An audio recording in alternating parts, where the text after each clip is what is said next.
to residents and stakeholders. Let me demonstrate the lean philosophy in action with this example. An operational review of our bylaw enforcement functions in 2007 resulted in moving towards a central enforcement agency. And the cross-training of officers. By better utilizing the talents of our existing staff complement, we've been able to move to 24/7 delivery of service.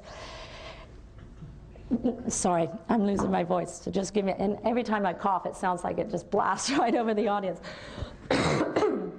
Excuse me.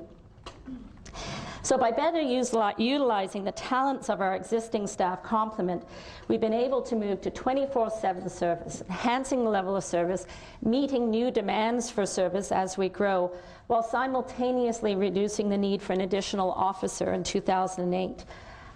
Just so you get a sense of the role here, over 4,000 calls were received for enforcement of bylaws in 2007. Continuous learning and growth. Promoting a culture of innovation and change, developing management and employees, training counselors in their role. One of our strategic objectives is to be an employer of choice in the community, and our human resources strategy is helping us get there. It has 4 pillars: well workplace, learning organization, leadership, business and service excellence. I want to give you just a terrific example of the importance, a tangible value of creating a culture of learning within an organization. This is the wastewater facility optimization process that I showed. Managing wastewater is becoming much more challenging, not like the old days where it was a little bit more simpler. And the technologies involved are immensely expensive. There's been a reliance on technology in the past, which hasn't always delivered the performance that we've been looking for. So instead, what our staff at Wastewater Treatment have participated in is a people-driven, process-focused approach to optimization of the facility, and it has achieved astounding results. The process is recognized as a national best practice, but it has not gained ground in Ontario. And Guelph is leading the way on this, and as a result we've gained the attention of the Grand River Conservation Authority and the Minister of the Environment and how we can roll this out to the province. So with no new investment in technology, what does this meant for our city? This is actual data from our wastewater treatment facility, although it's very typical of the industry. What you can see is the dramatic increase in performance after the enhancements were put in place and our ability to meet the levels mandated by the MOE. So this is good for the environment, good for regulatory compliance, really good for the users downstream of the river, because this is what's going into the river. It's also very good for taxpayers. This optimization, again, with no new technology, has eliminated the need for a UV system, $8 million. It's deferred, perhaps eliminated, the need for another anaerobic digester at $5 million. And it's deferred the stage 2 expansion of the facility for 10 years, $20 million. I told you this stuff was expensive, and those are incredibly significant gains. So moving back to the principles, communication and transparency, this is about the ongoing work to enhance accountability to citizens. We know that families and business owners are very busy, and we're constantly looking for new ways to reach out to them, placemats being an example of that. And I've even moved into the Web 2 world and have a blog now as just another way to provide information, and also an opportunity for people to provide input and their ideas on what's going on. And finally, the last principle, service and fairness, and this just is summed up by leading by example and living up to our vision of making a difference. The community energy plan, I think, is just a brilliant example of this and how we're walking the talk within the organization. We have an externally audited program to look at the efficiency of our fleet, 289 vehicles, to reduce fuel costs and at the same time reduce greenhouse gas emissions.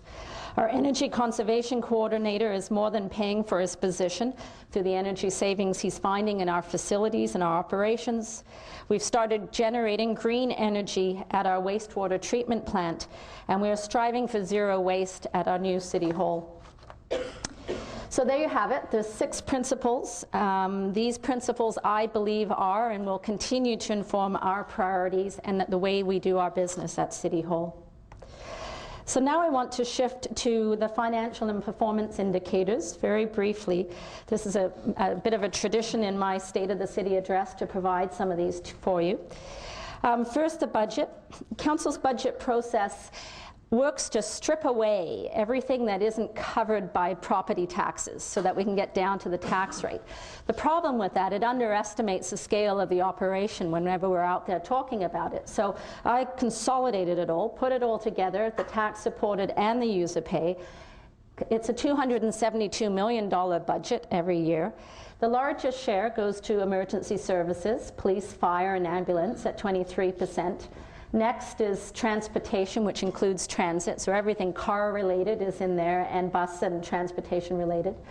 And then the next level is 15% water, wastewater, and waste management.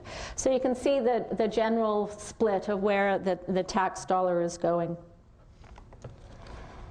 Often people, when they hear us talking, think that everything's coming off of the property taxes.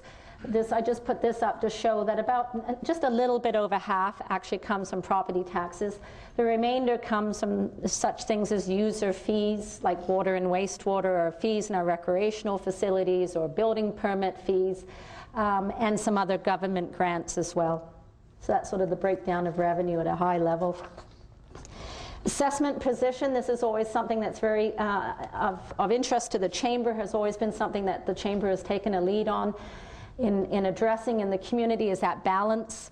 I provided statistics at the last State of the City. This is an update on those. Very little's changed, which I think on the industrial front is good news. We've maintained our stability in the industrial area in terms of assessment base, and are second among this comparator group to Cambridge.